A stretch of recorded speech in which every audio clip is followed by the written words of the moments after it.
இது ஒரு மாதிரியான ஒரு சிவில் வார் மாதிரி தான் தெரியுது. அதிமுகவோட கூட்டணி வைக்கிறதா இல்லை பாஜகவோட கூட்டணி வைக்கிறதா, இந்த இடத்துலேருந்து ஒரு ரிஃப்ட் எங்களுக்கு ஸ்டார்ட் ஆயிருக்கு. அந்த ரிஃப்ட்டில் வந்து ராமதாஸ் ஒரு பக்கம் இருக்காரு, அன்புமணி ஒரு பக்கம் இருக்காரு. 24 தேர்தலில் பாமக தனியாக இருந்துச்சு, அதிமுக பாஜக பிரிஞ்சிருச்சு, யார் பக்கம் போறதுன்ற பிரச்சனை இருந்துச்சு. அன்புமணி பாஜக பக்கம், ராமதாஸ் இல்ல அதிமுக பக்கம் இருக்காரு. அங்க இன்னைக்கு அதிமுக பாஜகவே ஒரே கூட்டம் இல்ல. இங்கதான் வேறுபடுறேன். கட்சியின் நலனுக்காக நான் ஏற்றுக்கொண்டேன், நான் என் காலை பிடிச்சி கெஞ்சுறாங்க, இல்லைனா எங்கள் மேலே வந்து எங்கள் தலை மேலே கத்தி தொங்குது, நான் செத்து போயிடுவேன் அப்படின்னு சொல்லி ஒரு எமோஷ்னலான ஒரு பிளாக்மெயில் பண்ணுறாங்க அப்படின்ற ஒரு ஆங்கிள் வந்து இருக்குது. இது எல்லாமே ராமதாஸ் தனக்கு தானே வர வச்சுக்கிட்டது தான். அவர் 10 வருஷம் வந்து அன்புமணியை ப்ரொஜெக்ட் பண்ணி 10-15 வருஷம் பண்ணி இவர் தான் எல்லான்னு சொல்லி இவரே அவருக்கு பரிவட்டமும் சூட்டி எல்லாம் பண்ணதுக்கப்புறம் இன்னைக்கு நான் தவறு செய்து விட்டேன்னு சொன்னால் எப்படி போவாங்க?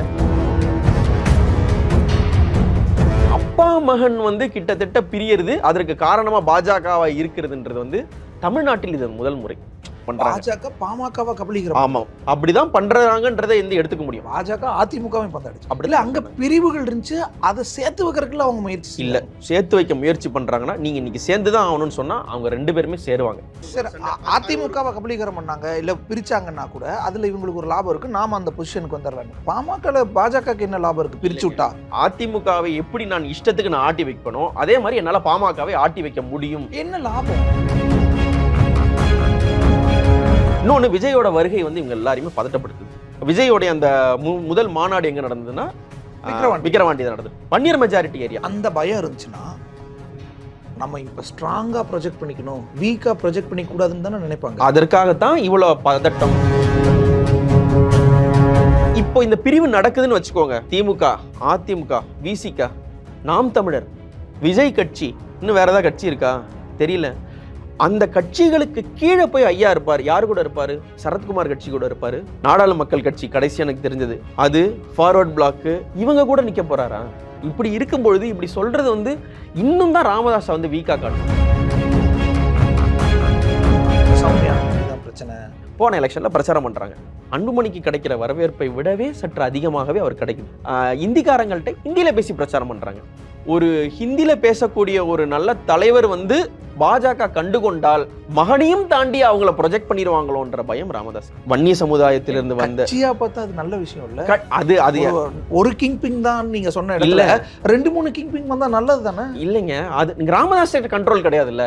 கட்சிக்கு நல்லதுங்க, கட்சிக்கு நல்லதுன்றது தாண்டி ராமதாஸ்க்கு நல்லது கிடையாது இல்ல. அன்புமணி தலைவரா அவரதே உறுத்தும் பொழுது அன்புமணியோடைய ஒய்ஃபோ குழந்தைங்களோ வர்றது மட்டும் அவருக்கு இனிக்குமா சொல்லுங்க? அப்படின்னா அன்புமணியை வந்து கட்சிக்கு மறுபடியும் நல்லது. அதுக்கு நாங்க என்ன சார் பண்ண முடியும்? தமிழ்நாட்டிலேயே ரொம்ப டைட் காம்படிஷன் நடந்த களம் தருமபுரியும் ஒண்ணு இல்ல. ஆமா, விருதுநகரும் தருமபுரி இல்ல. இல்ல நீங்க சொல்லுங்க. நிச்சயமாக இன்னும் அட்லீஸ்ட் அந்த 40+ இருக்கக்கூடிய ஆட்களுடைய ஓட் பேஸ் வந்து முழுமையாக எனக்கு ராமதாஸ் வேண்டாம், எனக்கு அன்புமணி போகுதுன்னு சொல்ற டோனுக்கு இன்னும் அவங்க வரல. ஸோ அப்போ அது கட்சிக்கு பெரிய பிரச்சனை. கட்சிக்கு பிரச்சனைன்றதை விட அது ஒரு சமுதாயத்துக்கு பிரச்சனை.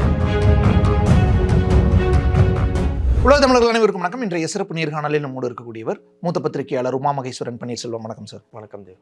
பாமக நிறுவனர் ராமதாஸ், பாமக நிறுவனர் தலைவர் ராமதாஸ், நான் எடுத்த முடிவு தான். நிறைய விஷயங்கள் இன்றைக்கி பேசிட்டார் செய்தியாளர் சந்திப்பில். கண்ணீர் சிந்துன விமான பயணத்தில் இப்படி மகன் இப்படி கேட்டதில் என்னெல்லாம் சொல்லிட்டாரு. என் வீட்டு பெண்களை அரசியலுக்கே வர வேணான்னு நினச்சேன், ஆனால் தேர்தலில் போட்டியிட வச்சுட்டாங்க. பல விஷயங்கள் அவர் வெளிப்படுத்தி இருக்கிறார். தொடர்ந்து ஒரு மாத காலமாக இந்த நிகழ்வுகளை பார்த்துட்ருக்கோம். உங்களுடைய பார்வை? இது ஒரு மாதிரியான ஒரு சிவில் வார் மாதிரி தான் தெரியுது. ஓப்பனாக சொல்கிறேன்னா ஃபஸ்ட்டு கொஞ்சம் டவுட்ஸ் இருந்தது. இது வந்து யூஸ்வலாக வந்து ராமதாஸ் ஐயா அவர்களும் அன்புமணி அவர்களும் ஏற்படுத்துகிற ஒரு வழக்கமான ஒரு ஸ்டண்ட்டு அப்படின்ற மாதிரி தான் தெரிஞ்சுது. பட்டு போக போக போக வந்து இதில் ஒரு சீரியஸ்னஸ் வந்து இருக்குது.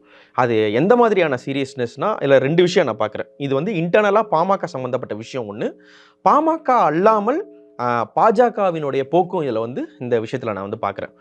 ஃபஸ்ட்டு பாமகவோட விஷயத்துக்கு வருவோம். பாமகக்குள்ளார வந்து இந்த ரிஃப்ட் வந்து வெளியில் 1000 காரணங்கள் சொல்லப்படலாம். குடும்ப பிரச்சனை இருக்குது, அவங்களுக்குள்ள மனஸ்தாபம் இருக்குது, முகுந்தன் கொண்டு வராரு, இது கிட்டத்தட்ட ஒரு ஃபேமிலி ரைவல்ரி, நீங்கள் 1000 அண்டர் கரண்ட்டான காரணங்கள் சொல்லலாம். ஆனால் வெளி உலகுக்குன்னு சொல்லப்படுற காரணம் அல்லது ஒரு அரசியல் ரீதியாக உங்க டேபிள் மேல வந்து வைக்கக்கூடிய ஒரு காரணம் பாமக என்ன வைக்கிறாங்கன்னா, அதிமுகவோட கூட்டணி வைக்கிறதா இல்ல பாஜகவோட கூட்டணி வைக்கிறதா, இந்த இடத்துல இருந்து ஒரு ரிஃப்ட் எங்களுக்கு ஸ்டார்ட் ஆயிருக்கு.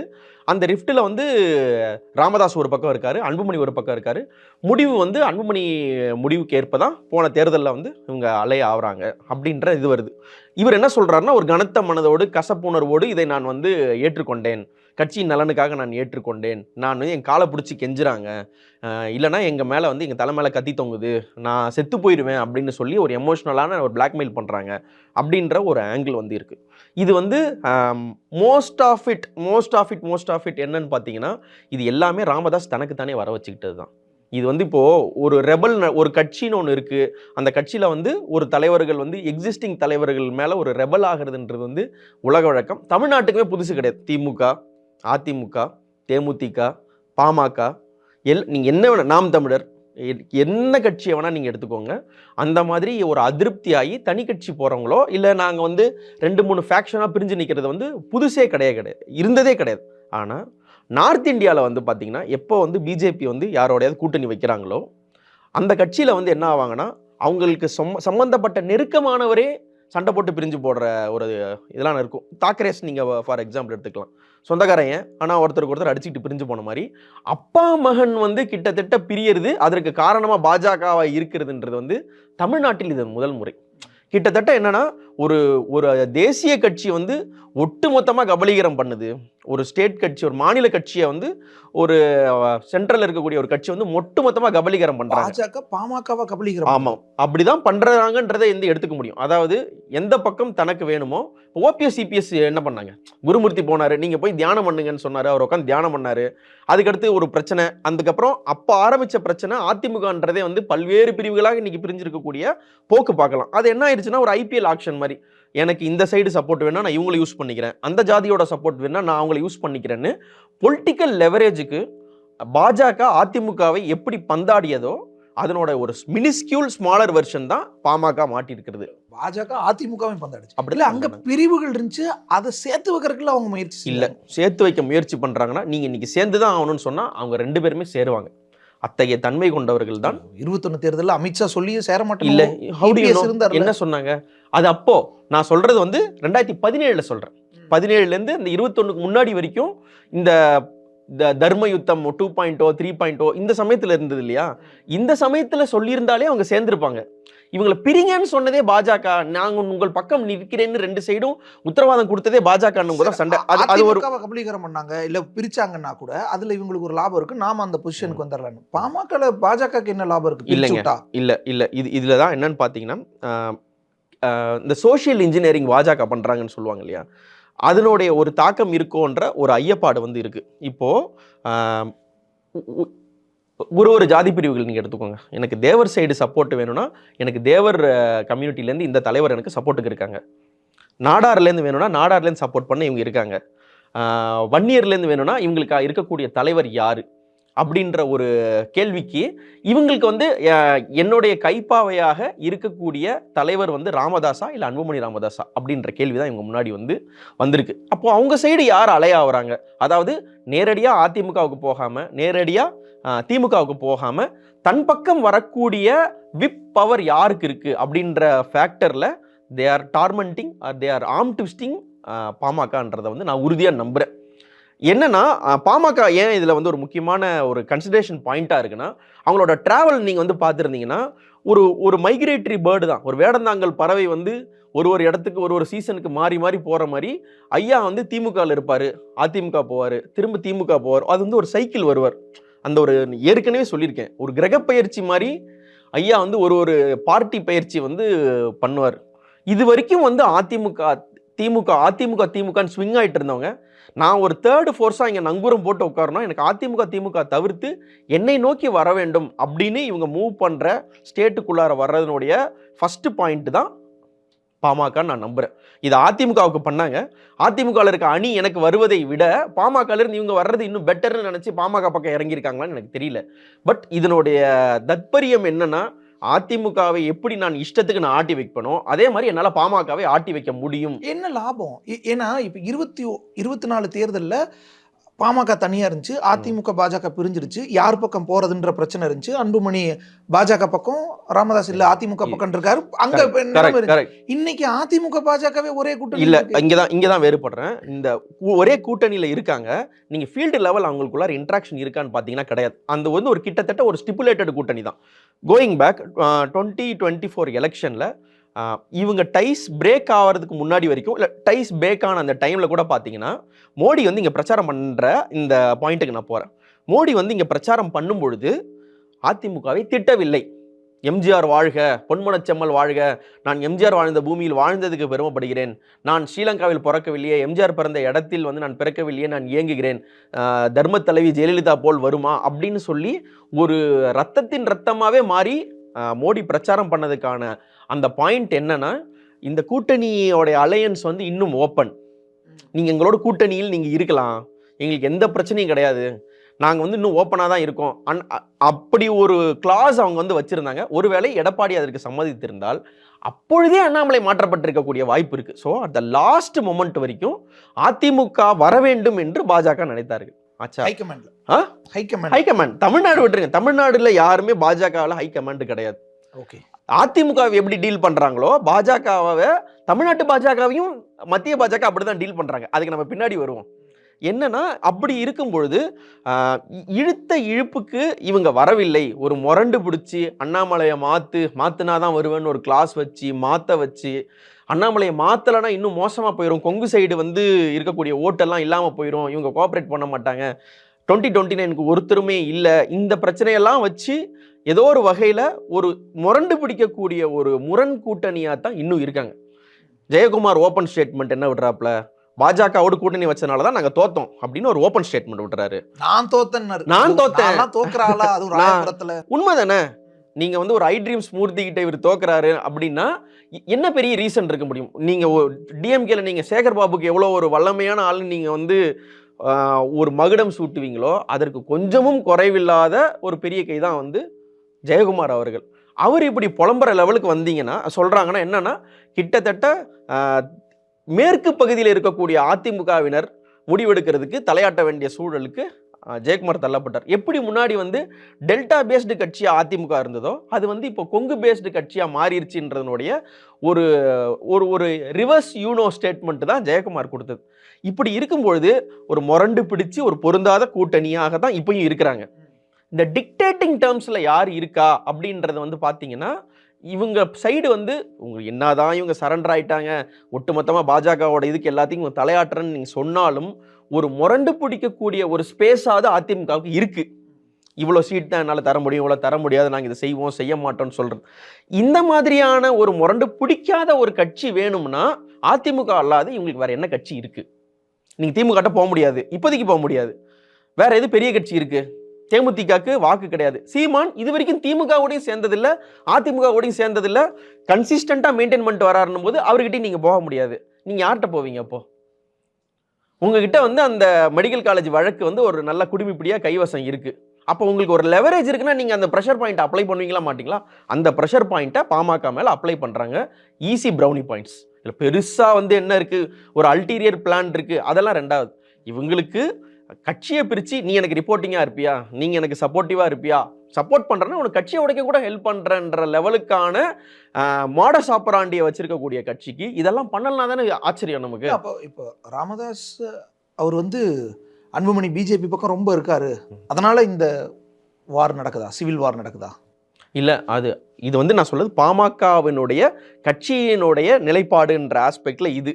உள்ளார நீங்க வந்தீங்கன்னா இவங்களுக்குள்ளார ஒரு குடும்ப பிரச்சனை வந்து ஓடிட்டு இருக்கு. அவர் சொல்றது வந்து என் குடும்ப பெண்கள்லாம் வந்து அரசியலுக்கு வரமாட்டாங்கன்னு நினைச்சேன், சௌமியா அன்புமணியை கொண்டு வந்தது எனக்கு அதுல உவப்பு இல்லை, இதெல்லாம் இவர் சொல்றது வந்து உள்ளுக்குள்ளார வேற ஏதோ ரிஃப்ட். இவங்களுக்குள்ளார இருக்கக்கூடிய அந்த அப்பா மகன் சண்டையில வந்து அதற்கு வன்னியர் சங்கத்திலிருந்து இவரை நம்பி வந்தவர்களும் பாமகவில் வந்து ஐயா தான் சமூக நீதி காக்கக்கூடிய தலைவர்னு சொல்லி இவங்க பின்னாடி நிற்கக்கூடிய வன்னிய இளைஞர்களுடைய பொலிட்டிக்கல் ஆஸ்பிரேஷன்ஸ்க்கு வேட்டு வைக்கிறாருன்னு தான் நம்ம சொல்ல முடியும்.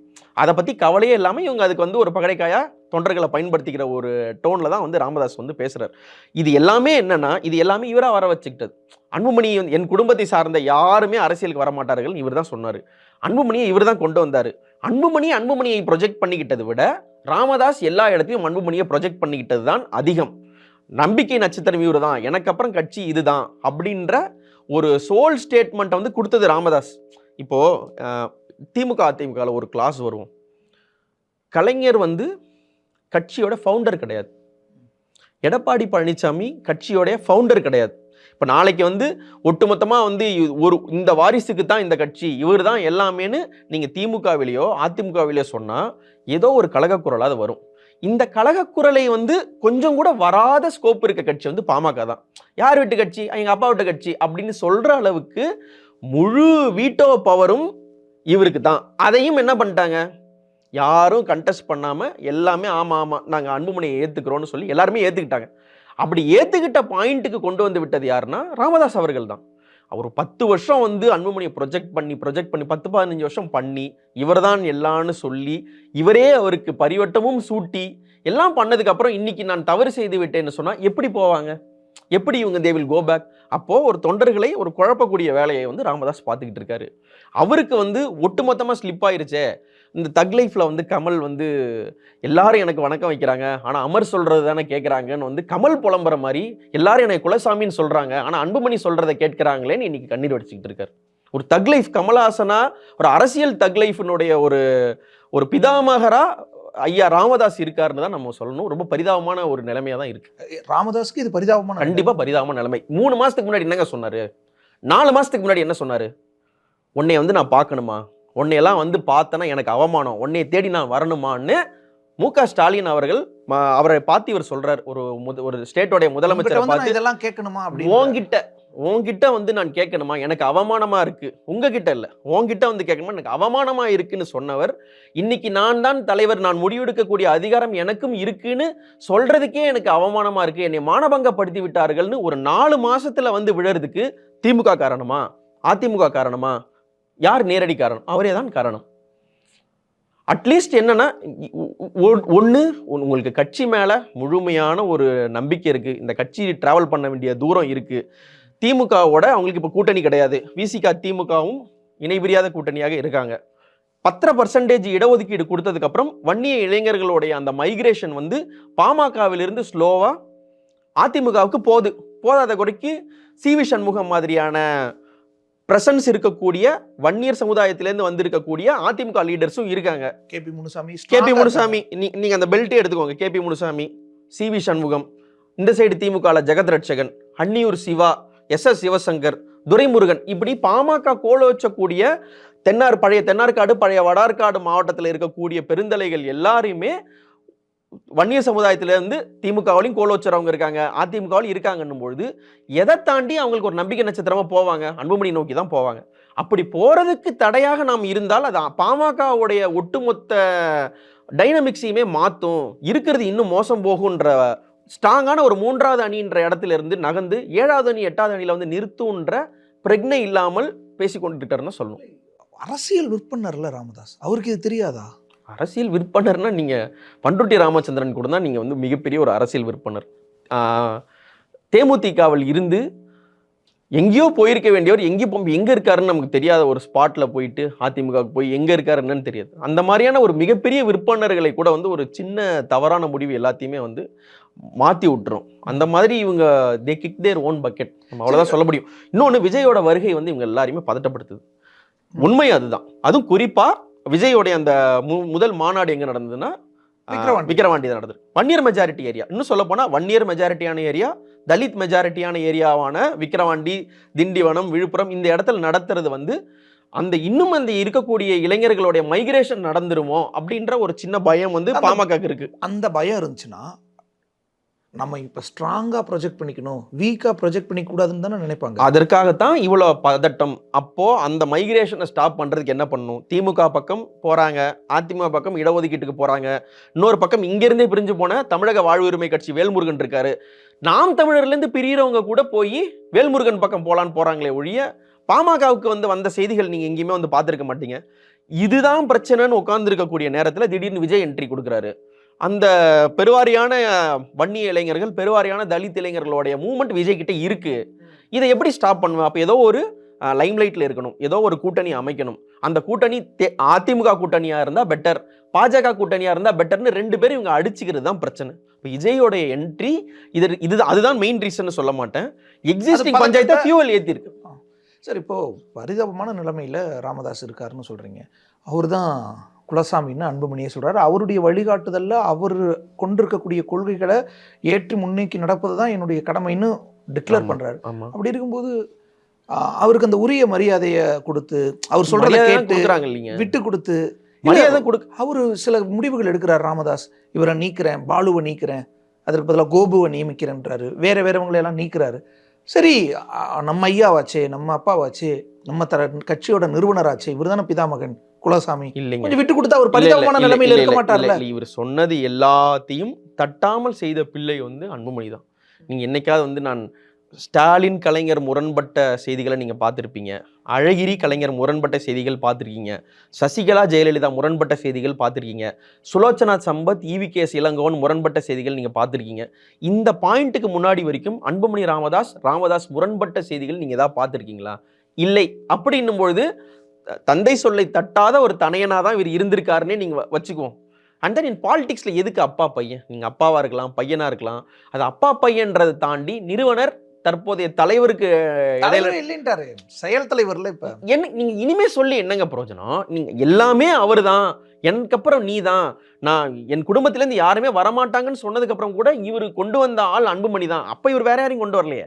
அதெல்லாம் பண்ணது இவர் தான் சொன்னதுக்கு அப்புறம் இனிமே எப்படிங்க, இனிமே நான் பண்ணிட்டேன், நான் செய்ய மாட்டேன்னா எப்படி ஏத்துக்குவாங்க? சரி, எப்படி ஏத்துக்குவாங்க? தன்னை வளர்த்து விட்டு அப்படிப்பட்ட நபரை அது அவங்க கட்சி எடுக்க வேண்டிய முடிவுங்க. அது அவங்க என்னவாது அவங்க எடுத்துக்கிட்டோம். ஆனா இது ராமதாஸ் இன்னொன்னு சொல்றாரு, நான் அனுப்பிச்ச இந்த பிரச்சனையை முடிவு கொண்டு வரதுக்காக கௌரவ தலைவர், முன்னேற்ற சங்க தலைவர் எல்லாம் நான் அனுப்பிச்சேன். நீங்க என்னோட கிளாஸ்க்கு நீங்க ஒத்துக்கிறது மாதிரியான 2 பேரை நான் அனுப்பிட்டு நீங்க ஒத்துக்கதான் வேணும்னா நம்ம என்ன சொல்ல முடியும்? ஒன்னும் சொல்ல முடியாது. நான் பாமக கிடையாது.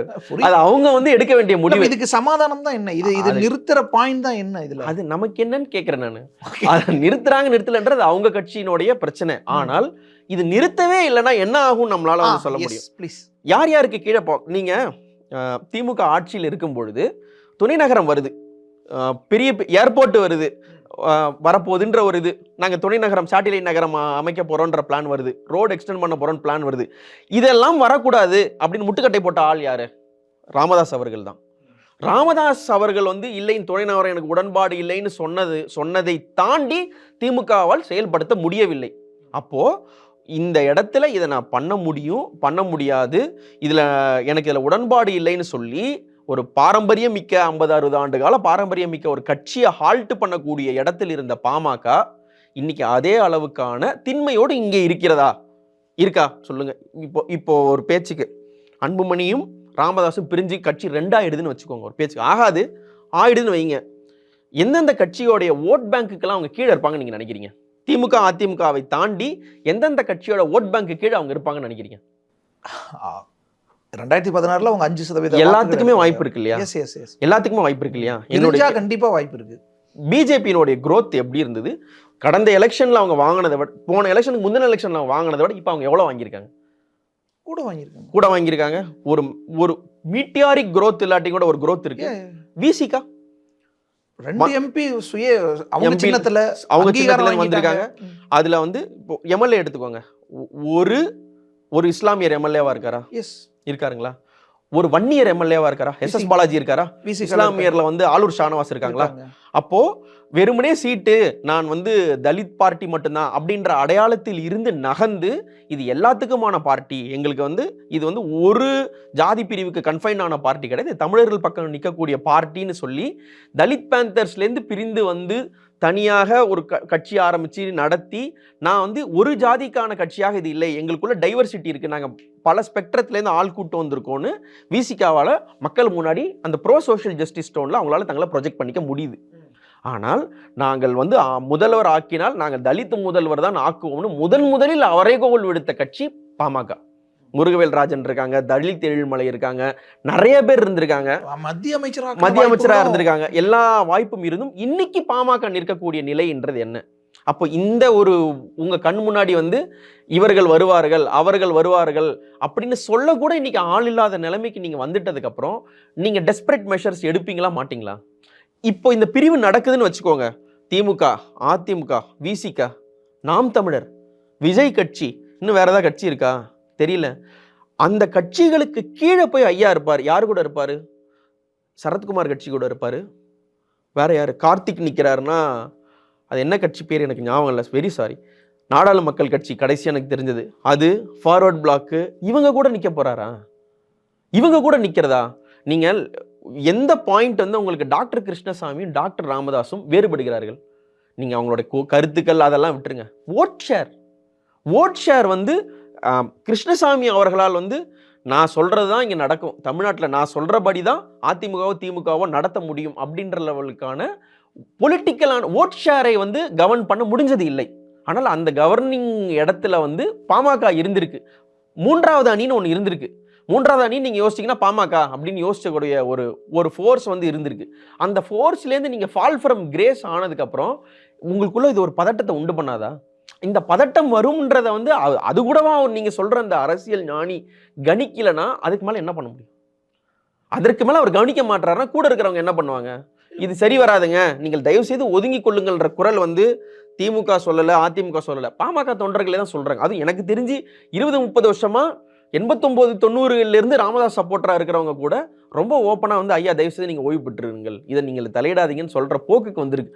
இது இன்னொரு ஹிடன் இது என்னன்னா, இல்லைங்க என்னன்னாலும் பரவாயில்ல, எங்களுக்கு எது ஆனாலும் பரவாயில்ல, நாங்கள் அதுக்கு பாஜகவோட அலைனானா கூட பரவாயில்லன்ற மைண்ட் செட்டுக்கு வன்னிய இளைஞர்களை தள்ளி இருக்கிறார்கள் தான் அப்பாவும் பையனும் சொல்லணும். நீங்க இந்த ஏஜ் பக்கம் வந்துடுறீங்கன்றனால தான் அவர் திரும்ப திரும்ப சொல்றாரு, வந்து என் கையை பிடிச்சி பாருங்க, பார்த்தா நான் அவ்வளோ ஸ்ட்ராங்காக தான் இருக்கேன், ஒன்றும் பிரச்சனை இல்லை, வயசை வச்செல்லாம் ஜட்ஜ் பண்ணாதீங்கன்ற ஒரு இடத்துக்கு அவரு வயசுக்கு வந்து ஒருவேளை அப்படி சொல்லி ஒருவேளை அதை ஓபன் ஸ்டேட்மெண்டா ஸ்விமிங் வீடியோ போடுங்க, எனக்கு பைசப்ஸ் இருக்கு தொட்டு பாருன்னு நீங்க சொல்லுங்க.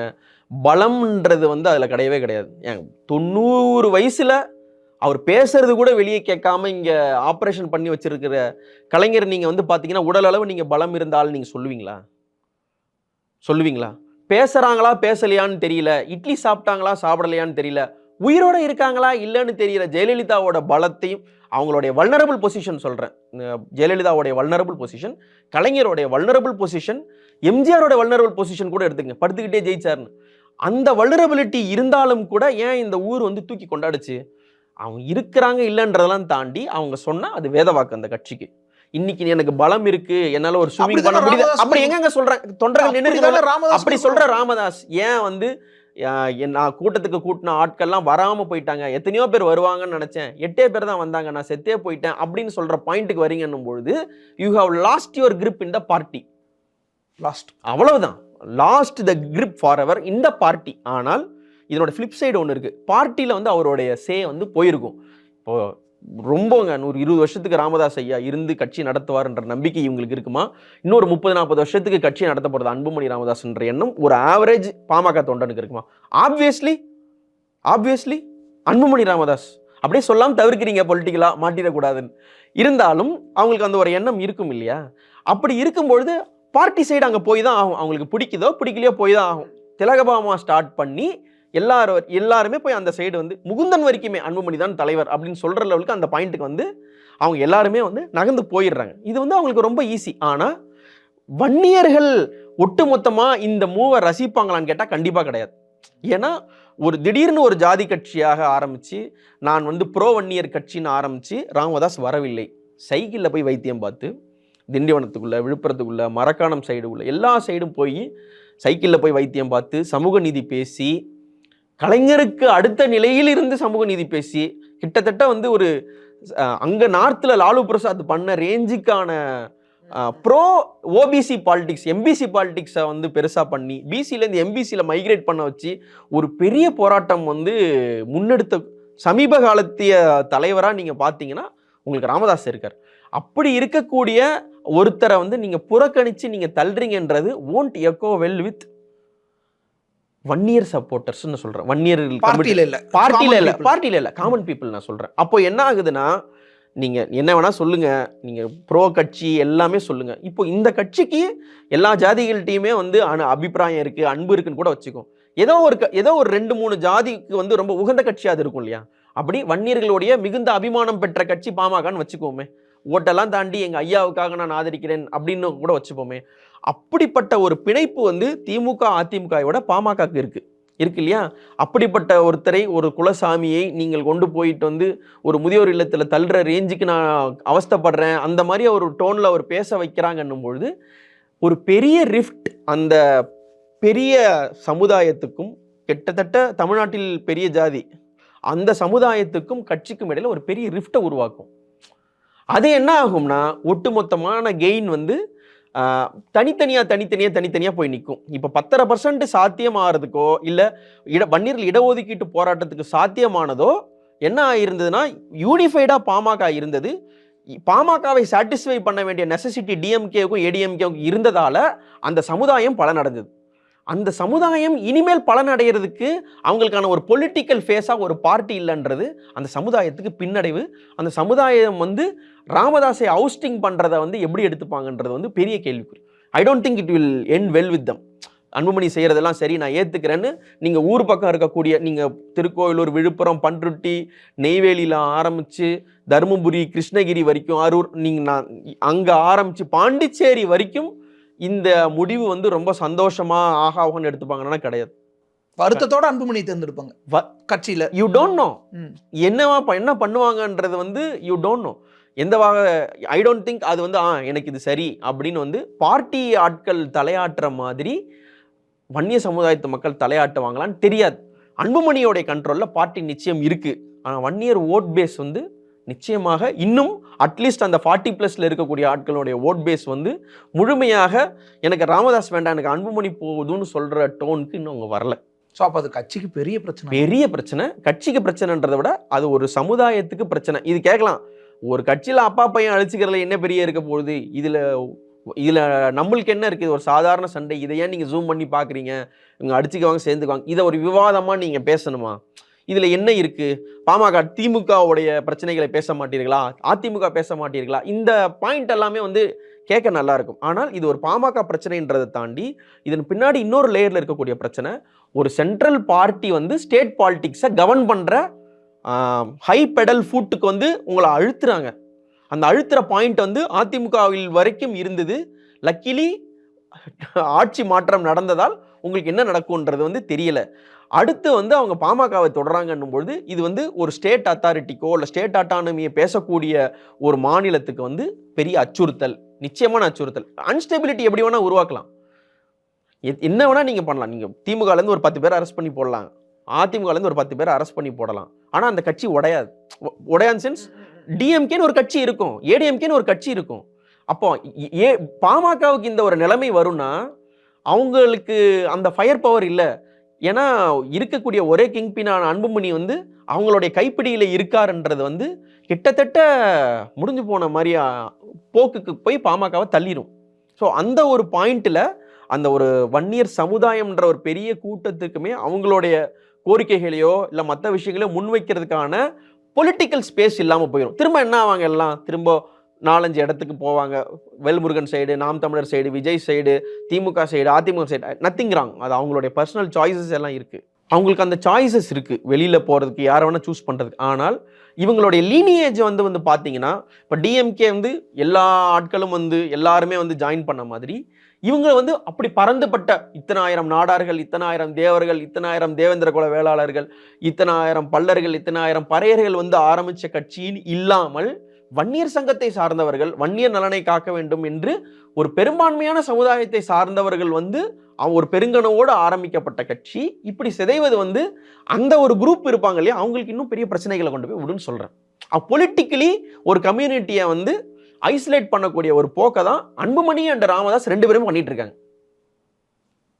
அந்த ஒரு போக்கு அந்த கம்யூனிட்டிக்கு வந்து ஆபத்தா முடியும். அதனால அதை பத்தி தான் நிறைய பேச வேண்டி இருக்கிறதுனால தான் இதை நம்ம பேசுறது. ஆனா இந்த இடத்துல இன்னொரு விஷயம், அது பெரும்பாலும் ஆணாதிக்க சூழல்ல குடும்பத்துக்குள்ள பிரச்சனைனா மருமகள் பெண்கள் மேல அதை பழிய போடுறதுங்கிறது இயல்பான சூழல்.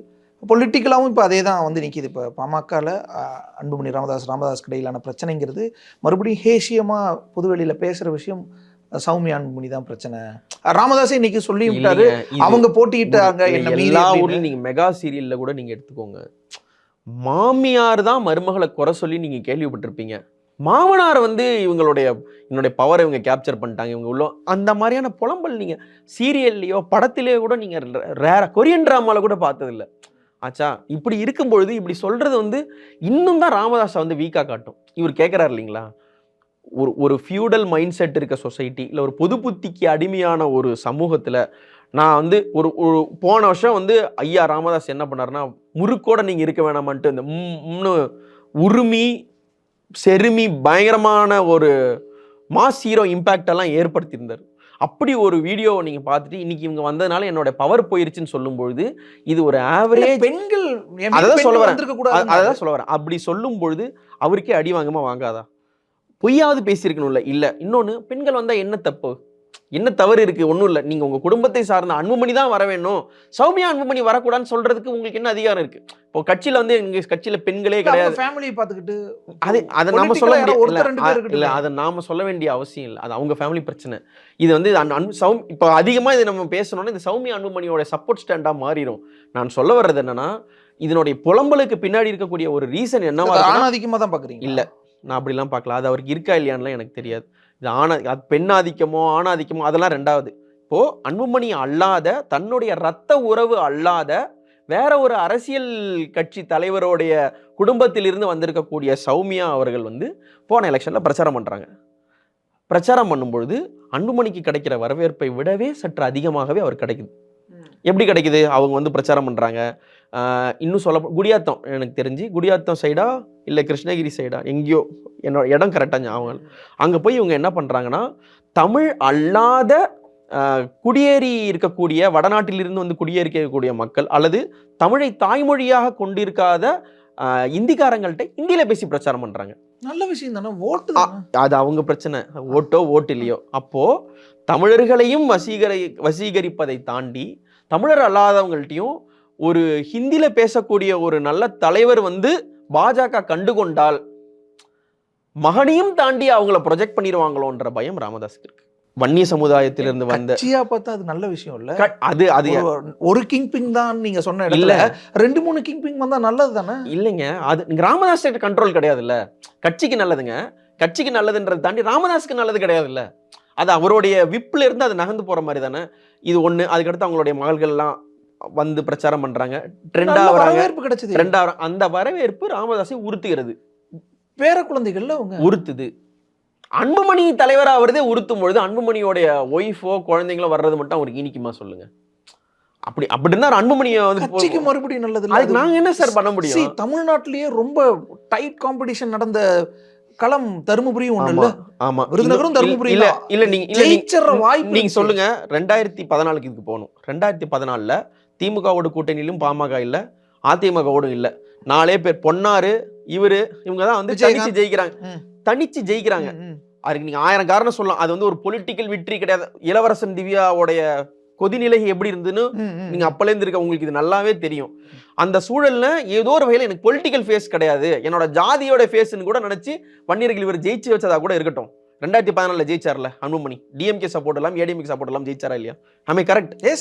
அப்போ 2019 ஏன் ஒரு புதுமுகம் செந்தில்குமார்ட்ட தோக்குறாரு? அப்ப எவ்வளவு பெரிய ஃபால்ங்க அது. திமுகவும் இல்லாம அதிமுகவும் இல்லாமனால ஜெயிக்க முடியும்னு சொல்லிட்டு 24 வடிவேல் கவுண்டரோட பேரை வந்துட்டா நீங்க தோத்து போறீங்கன்னா அப்ப ராமதாஸுக்கு என்னங்க மதிப்பு? தோத்தீங்களா இல்லையா? அப்போ அந்த பாயிண்ட்ல இருந்து எவ்வளவு பெரிய ரீபில்ட் தேவைப்படுது. அதான் சொல்றேன். இது அவங்க தோக்கறதை தாண்டி ரீபில்ட் ஆயிருக்கு. ரீபில்ட் பண்ணது அன்புமணியாக இல்லாமல் சௌமியாவாக இருப்பதுதான் ராமதாஸ் கொடுத்தது. எல்லாம் குடும்பம் தானே. இல்லைங்க, அப்போ கண்ட்ரோல் உங்ககிட்ட கிடையாது. அப்படி அவர் நினைக்கிறாரு இல்லைன்னு நமக்கு தெரியாது. நீங்க பாமக காரங்கள்ட்ட தான் கேட்கணும். நான் பாமக காரர் கிடையாது, பாமகவுடைய பொறுப்புலையும் நான் கிடையாது, எனக்கு இதுக்கு சம்பந்தம் கிடையாது. ஆனால் களத்துல பார்த்தபோது பெண்கள் அவ்வளவு ஆதரவு கொடுத்திருந்தாங்க சௌமியா நிக்கிறதுக்கும், அவங்க குழந்தைங்க வந்து பிரச்சாரம் பாருங்களேன். போஸ்ட் ஜெயலலிதாவுடைய மறைவுக்கு பின்னாடி அவங்க இருக்கும்போது நீங்க திமுக பார்த்து சிரிச்சீங்க, உங்களுக்கு நைட்டா அவ்வளோதான் முடிச்சு விட்டுருவோம், உங்களுக்கு லெட்டரில் வந்து அவ்வளோதான் கட்சி பாதிலேருந்து தூக்கிடுவோம், இந்த பிரச்சனைலாம் இருந்தது. கலைஞரும் இல்லாத ஒரு ஸ்டேஜ், ஜெயலலிதாவும் இல்லாத ஒரு ஸ்டேஜில் இவங்க இன்னும் கொஞ்சம் ஃப்ரீ ஆனாங்க. திமுக தலைவர்கள் நல்லா பேசிக்கிட்டாங்க. நீங்கள் சட்டமன்றம் லைவ் கவர் பண்ணியிருந்தீங்கன்னா உங்களுக்கு தெரியும், ரொம்ப அன்பு பாராட்டிட்டு மாப்பிள்ளை மச்சான் இந்த ரேஞ்சில் தான் இருந்தாங்க. இன்னொன்று, மக்களோடு மக்களாக இவங்க மூவ் பண்ணுற அந்த ஜனரஞ்சகமாகிறது வந்து நடந்தது. எடப்பாடி நீங்கள் இன்னும் ட்ரால் பண்ணாலும் போனாலும் பொட்டு வச்சு தங்க கூட பாட்டுக்கிட்டு ஒரு 4 பிள்ளைங்க வந்து ஆரத்தி எடுக்கிறது, எடப்பாடி ஐயாங்கிறது இவர் சிரிச்சு பேசுறது இங்க நடக்குது. இன்னொரு பக்கம் அப்பா ஸ்டாலின், எங்க அப்பா எங்களுக்கு ரொம்ப பிடிக்கும்னு சொல்லி மகளிர் பக்கம் அவர் நிக்கிறாரு. உதயநிதி ஸ்டாலின் போனா பெண்கள் கிட்ட வரவேற்பு வருது. விஜய் கேட்கவே வேண்டாம். சின்ன வயசுல இருந்து பெரிய வயசு பெண்கள் எல்லாருக்குமே வந்து விஜய் பிடிக்குது, விஜய் அண்ணாக்கு ஓட்டு போறோன்றாங்க. அப்போ அரசு பஸ் ஸ்கீமு ஒன்று இருக்கு. இவங்க தாலிக்கு தங்கத்திலிருந்து இவங்க அரசு பஸ் ஸ்கீம்ல இருந்து பெண்களுக்கான நிறையா நலத்திட்டங்கள் சொல்றதுல இருந்து விஜய் வந்து நான் புதுசா வர்றதுல இருந்து ஏதோ ஒரு வகையில விமன் ஓட் பேங்கை வந்து எல்லா பார்ட்டியும் அவங்கவுங்களுடைய பெரிய லீடர்ஸ் போனதுக்கு அப்புறம் அதை புரிஞ்சுக்கிறாங்க. இன்னும் நீங்க சொல்ல காளியம்மாள் இப்போ நாம் தமிழர்ல இல்லாம இருக்கலாம், ஆனா அங்க இருந்த வரைக்குமான அந்த ஸ்பேஸ் வந்து பாத்தீங்கன்னா அறிவிக்கும் போதே அவ்வளவு முக்கியமான ஒரு பெண் ஆளுமைக்கு ஒரு பெரிய இம்பார்ட்டன்ஸ் கொடுத்த ஒரு ஸ்பேஸ் நாம் தமிழர் முதல் கொண்டு இருந்திருக்கு. காங்கிரஸ்ல குஷ்பு இருந்திருக்காங்க. நீங்க பாமகல அப்படி யார் சொல்லுவீங்க? அப்படி அந்த பார்ட்டி இப்படி ஒரு உமன் ஃபேஸ் வந்து நம்மளுக்கு தேவை, அந்த ஓட் பேங்கோடைய மைக்ரேஷன் கொஞ்சம் இருக்கு, இந்த மாதிரி வந்து பெண்களுக்கு உகந்த தலைவர், பெண்களுக்கு மிகவும் பிடித்தமான தலைவர்னு சொல்லிக்கிறத வந்து ஒரு கட்சி ஒரு ஆள் பண்றாங்கன்னும் பொழுது பாமக அதற்கு தகவமைக்கல. அவர் வாண்டடா பண்ணாரா பண்ணலையான்னு தெரியல. ஒரு வாய்ப்பு சௌமியா அது அவருக்கு பிடிக்கலையா இருக்கலாம், எனக்கு தெரியாது.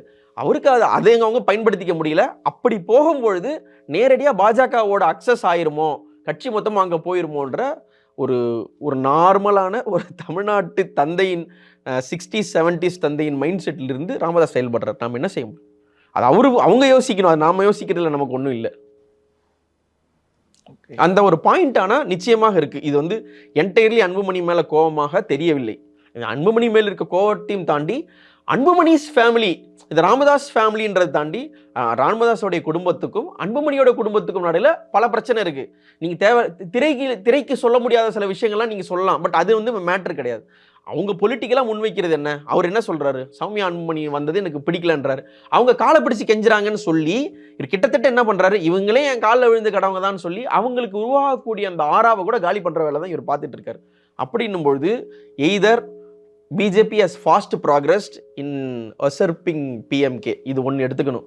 இல்லைன்னா வேகமாக ஓடக்கூடிய இந்த கட்சிகளுடைய இந்த பேஸ்க்கு கீப் அப் பண்ண ராமதாஸ் அவர்கள் ரெடியா இல்லை, முட்டுக்கட்டையா இருக்காருன்னு இப்போ இருக்கக்கூடிய இன்ஹரண்டா இருக்கக்கூடிய பாமக ஆட்கள் நினைச்சிருக்கணும். இது ரெண்டுத்துல ஏதோ ஒன்று தான் நடந்திருக்கு. அது எதுன்னு நமக்கு தெரியாது. வாட் எவர் இட் இஸ், இதனால் வந்து பாமகவுக்கும் பிரயோஜனம் இல்லை. அதை விட மிக முக்கியமாக வன்னிய சமுதாயம் வந்து ரொம்ப சிக்கல்களுக்கு இதனால் ஆளாவாங்கன்னு நான் நினைக்கிறேன், அட்லீஸ்ட் ஃபார் திஸ் எலெக்ஷன்.